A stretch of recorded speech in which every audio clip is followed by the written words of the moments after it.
안녕하세요. 객주아재입니다. 오늘은 제20대 대통령 선거 국민의힘 정책 공약진 및 시도 공약 사항에 대해서 말씀을 드리겠습니다.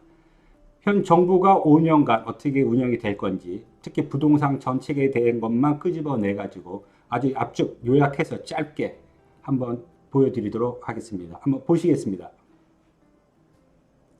부동산 정상화 정책 8가지를 뽑았습니다. 그 중에 첫 번째입니다.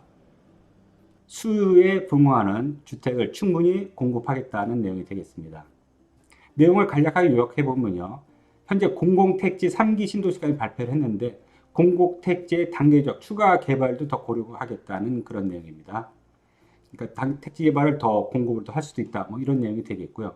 그 다음에 5년간 250만 호 이상을 공급하기 위해서 재개발, 재건축 47만 호를 공급하겠다는 얘기인데요. 정밀 안전진단 기준을 합리적으로 완화하고, 그 다음에 재건축 초과 이익에 대한 부담금도 완화해서 또 촉진되도록, 재개발, 재건축이 촉진되도록 이렇게 유도하겠다. 이런 내용을 알 수가 있을 것 같고요. 그 다음, 지금 이슈죠. 도심하고 역세권의 복합 개발을 하겠다. 이런 거 되어 있고요. 그 다음에 제 밑에 보면 GTX 노선상에 역세권 컴팩트 시티를 건설 추진하겠다는 내용이 포함이 되어 있습니다. 두 번째입니다. 재개발, 재건축, 리모델링을 활성화하겠다. 이런 내용입니다. 그래서 30년 이상 된 노후 공동주택에 대해서는 정밀 안전진단을 면제하는 그런 방안이 있고요. 그 다음에 재건축 초과이익 환수제가 지금 진행이 되고 있죠. 이걸 완화해서 좀 수익률을 높게끔 해서 재건축을 좀 진행이 될 수 있도록 좀 하겠다. 이런 내용이 되겠고요. 신속한 리모델링 추진을 위한 법적 제도적으로 개선하겠다. 이런 내용이 되겠습니다. 그러니까 리모델링 추진을 위해서 법적 제도적으로 좀 완화해서 추진이 빨리 될 수 있도록 뭐 이렇게 법적으로 하겠다. 이런 내용이 들어가 있네요. 그 세 번째입니다. 1기 신도시를 재정비해서 명품 도시로 재탄생시키겠다는 그런 내용이 되겠습니다. 1기 신도시 하면요. 수도권 5개의 신도시죠. 분당, 일산, 평촌, 3번, 중동 해서 5개 신도시에 대해서 30만 가구의 재탄생을 만들겠다. 이런 내용이 되겠습니다. 그러기 위해서 1기 신도시 재정비 사업 촉진을 위한 특별법을 제정해서 인허가 절차 간소화, 안전진단 제도 규제 완화, 그 다음에 재건축 초과이익 환수 제도를 완화시켜주고요. 그 다음에 금융지원, 그 다음에 토지 용도 변경 및 뭐 용적률 상한에 따라서 또한 거기에서 거주하고 있는 분들 세입자 이주 대책과 재정착 대책 등을 포함해서 특별법을 제정해서 추진하겠다. 이런 내용이 들어가 있고요. 그러기 위해서 일기 신도시의 토지 용도 변경과 동상향을 통한 용적률을 높이는 것을 검토하겠다. 이렇게 되어 있습니다. 저층 단독주택과 다가구 주택 정비를 활성화하겠다. 이런 내용이 들어가 있습니다. 그러기 위해서요. 지자체가 주차장을 주변에 건설해서 공급하거나 아니면은 주차장 짓는 거에서 좀 부담을 좀 덜어주는, 그 다음 용적률하고 높이 제한을 완화해서 7층에서 10층까지 건축을 허용하는 것에 대해서 검토할 예정인 것 같습니다. 그 다음 5번째입니다. 주택시장을 정상화하겠다고 합니다. 2020년 7월 발효된 계약갱신 청구권과 전월세 상한제를 다시 손을 보겠다는 내용인데요. 보면 임대차법 전면 재검토하겠다. 이런 내용입니다. 임대차 3법 계약갱신 청구권이죠. 주택에 대해서는 2년을 4년으로 늘려주는 거, 그 다음에 상가는 5년에서 10년으로 늘려주는 거, 그 다음에 전환할 때, 올릴 때 5% 상한선 규제 주는 거, 뭐 이런 거 임대차 3법을 손을 보겠다. 이런 얘기고요. 그 다음에 등록 임대사업자 지원 제도를 재정비하겠다는데, 등록 임대사업자에 대해서 많이 활성화를 하다가 집가 상승의 원인이 된다고 해서 등록 임대사업자에 대한 많이 혜택을 많이 줄여놨고 제한을 뒀는데, 그 중에서 이제 매입 임대형 소형 아파트 전용 면적 80제곱미터 이하인 거에 대해서 신규 등록을 허용해 주고요. 그다음 종부세 합산 배제, 그다음 양도소득세, 중과세 배제 등 세제 혜택도 부여하겠다는 내용이 들어가 있습니다. 그다음 6번째입니다. 공공임대주택과 함께 민간임대주택을 활성화하겠다. 이런 얘기입니다. 공공임대는 원래 장기임대로 공급을 하고 있는데 주택자금을 지원해서 민간도 임대주택을 많이 질 수 있도록 이렇게 하겠다. 그래서 그걸 통해서 전월세를 해소하겠다는 이런 방안이 되겠습니다. 그 다음 부동산 정상화 정책 7번째입니다. 그동안 부동산 가격이 오른다고 해서 세금이 많이 올랐죠. 이거에 대해서 일부분 정상화하겠다는 얘기입니다. 내용을 한번 보겠습니다. 일단 종합부동산세입니다. 지방세인 재산세하고 그다음 장기적으로 종합부동산세를 합산해서 하나로 통합하겠다. 이런 거 추진하겠다는 이런 내용이 들어가 있고요. 그다음 공정시장 가액 비율을 현재 수준 95%에서 동결하겠다. 이게 원래 이제 100%까지 넘어가야 되는데 이제 안 넘어가고 95% 동결하겠다. 이런 내용이고요.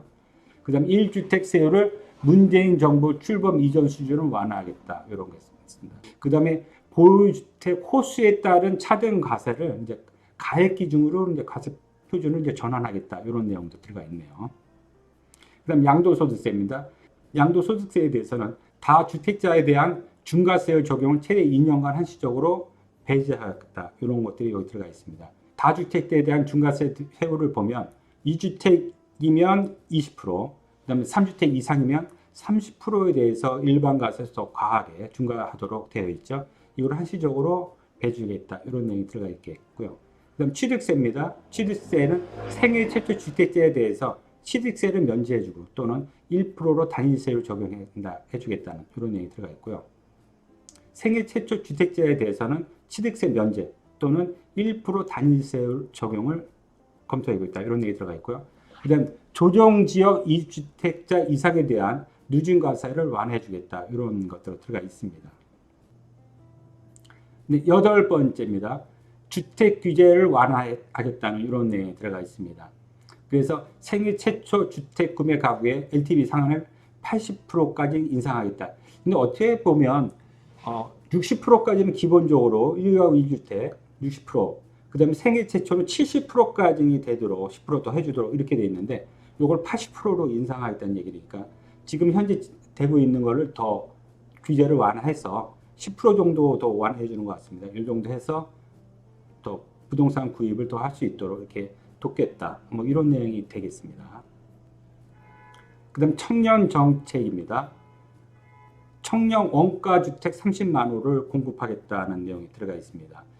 청년주택 30만 호 공급은요, 공공분양주택을 건설 원가 수준으로 공급을 하고요. 그 다음에 그 중에서 분양가 20%를 내고 80%에 대해서는 장기 원리금 상환을 통해서 이제 매입을 할 수 있도록 도와주겠다는 거죠.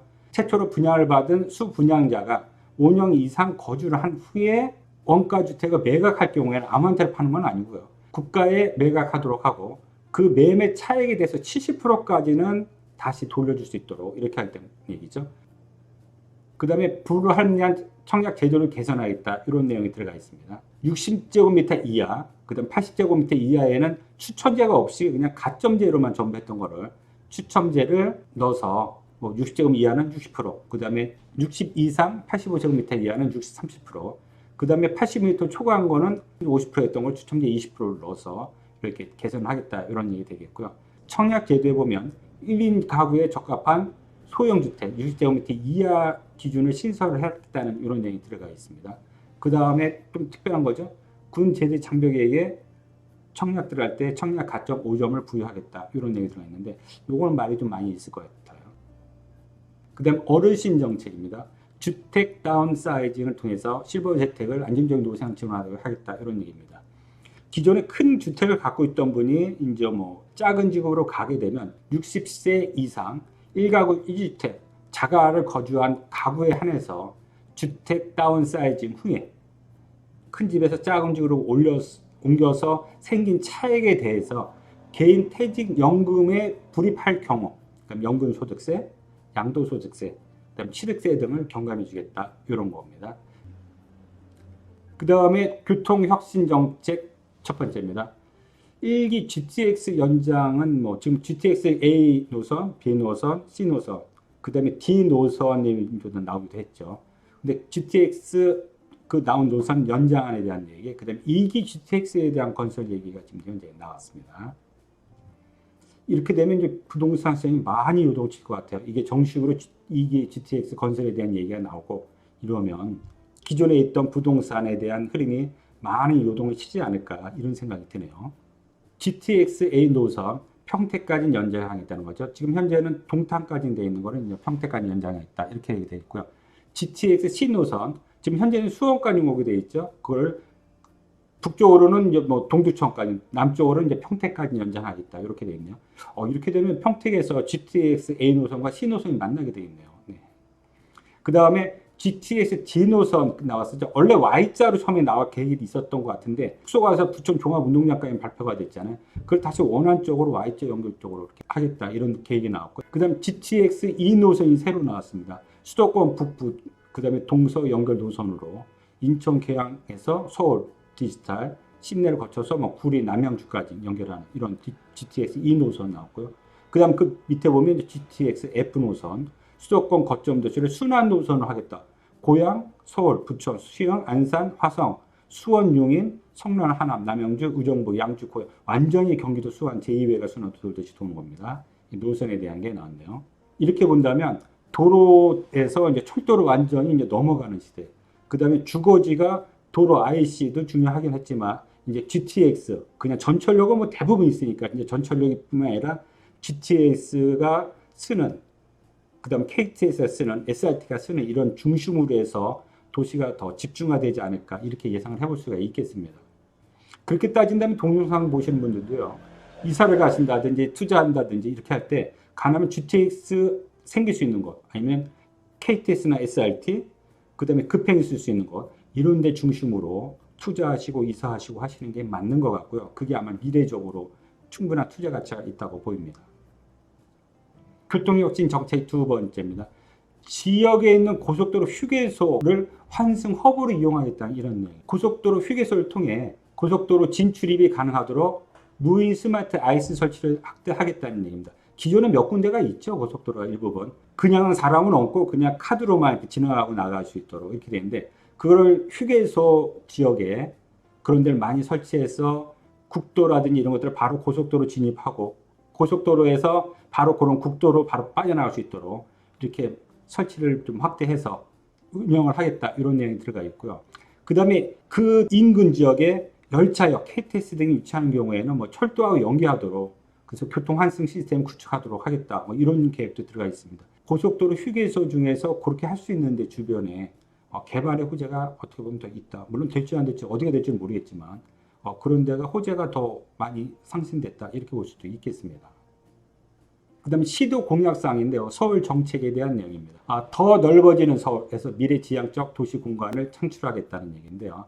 그래서 철도와 고속도로를 지하하겠다. 그래서 그 지상은 다시 주민에게 돌려주거나 아니면 일부분 편의시설 뭐 이런 거를 제공하는 걸로 되어 있습니다. 경부선, 서울역에서 당정까지, 그 다음에 경원선, 청량리에서 도봉산, 그 다음에 경인선, 구로와 인천역 사이를 지하해서 그 위를 공원 녹지를 만들거나 편의시설을 제공한다든지 뭐 이런 걸로 하겠다. 한남 IS에서 양재 IC를 단계적으로 지하하겠다 이런 얘기입니다. 사실 양재 IS에서 한남까지는 고속도로가 매일 뭐 출퇴근 시간은 100%고 낮에도 항상 밀려 있거든요. 심지어는 뭐 양재에서 거기까지만 가도 30분 이상이 걸릴 때도 많고요. 어떻게 보면 1시간 걸릴 때도 있습니다.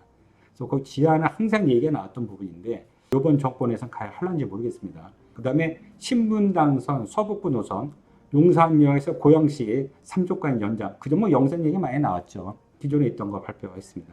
그 다음 두 번째입니다. 내 집이 있는 서울 주택 공급 대폭 확대하겠다는 겁니다. 그 중에서 재건축, 재개발, 사업 용적률 상향 조정 및 역세권 복합 개발을 추진하겠다 이런 의미입니다. 차기 정부에서는 재건축, 재개발에 대해서 규제를 좀 완화해 줄 확률이 좀 많이 있는 것 같아요. 그 다음 GTX DY자와 GTX E 노선의 신설입니다. 요건 그 전에 말씀을 드린 겁니다. 제2공항철도 건설하겠다는 이런 계획도 들어가 있고요. 그다음 공항철도와 서울 9호선 직결로 연결하는 거 하겠다는 얘기인데, 이거는 거의 추진까지 많이 되다가 공사비에 대한 분담을 누가 더 하느냐 안 하느냐 이런 것 때문에 지금 주체가 되고 있는데, 좀 공사를 했던 걸로 기억하고 있어요. 그냥 될 것 같습니다. 그 다음에 경인선, 경인고속도로 인천 구간 지하 말씀드렸죠. 경인선, 인천역에서 구로역까지를 지하하는 거. 그 다음에 경인고속도로 남청라에서 신월 IC까지 지하하는 부분. 인천대로 문학 IC에서 공동 고가학교, 그 다음에 서인천 IC까지 지하도로 건설하는 거. 그 다음 남청라 IC 경인고속도로 시점을 연장하는 거. 이런 것들이 거론되고 있습니다. 두 번째입니다. 그 다음이 서북단 접경지역 시민사회의 질을 향상하시겠다 이런 얘기인데요. 그 내용 보면 영종에서 신도, 그 다음 강화까지 평화도를 건설하겠다 이런 얘기입니다. 그거는 작년 계획이 나왔던 거죠. 더 추진을 하겠다고 하네요. 그 다음 경기도 정책입니다. 경기도 정책은 아무래도 뭐 GTX 얘기는 그동안 이제 뭐 A, B, C, 그 다음에 연자, 그 다음에 DY자, EF까지 나왔던 거 말씀을 드렸고요. 그 다음 광역교통망 확충 계획입니다. 서울에서 동두천, 그 다음에 연천 남북 고속도로 건설을 하겠다. 뭐 이런 거. 그 다음에 포천에서 철원 고속도로 연장을 하겠다. 그 다음 송파에서 양평간 고속도로를 조기에 좀 착공을 하겠다. 계획은 나와 있지만 하겠다. 이런 거고요. 그 다음에 경관선에 대한 연장, 그 다음 위례 과천선 연장, 그 다음 평택에서 안성, 부발, 전철, 신설 이런 얘기입니다. 이건 경기도 계획이었는데 여기 들어갔어요 지금. 그래서 평택에서 안성, 부발을 거쳐서 그러면 이제 강릉까지 갈 수 있고요. 거기를 통해서 여러 곳으로 옮길 수가 있겠죠. 지하철 8호선 모란에서 판교, 분당, 오포를 연장하는 것을 추진하겠다 이런 내용이 들어가 있습니다. 그 다음 수도권 접경 지역에 대한 규제를 완화하겠다 이런 내용이 들어가 있고요. 그 다음 제1기 신도시 재건축 및 리모델링 제가 말씀드렸죠. 제1기 신도시 그 부분에 대해서 리모델링 10만 원 더 추가로 공급하겠다 이런 것들입니다. 거기에 비해서는 용적률 증축에 대한 얘기 뭐 이런 것들이 이제 정책으로 나와야 되겠죠. 이렇게 해서 부동산에 관계되는 대통령 공약상으로 나왔던 사항들을 정리를 해드렸습니다. 오늘 이렇게까지 설명을 드렸고요. 다음에 더 좋은 자료로 찾아뵙도록 하겠습니다. 감사합니다.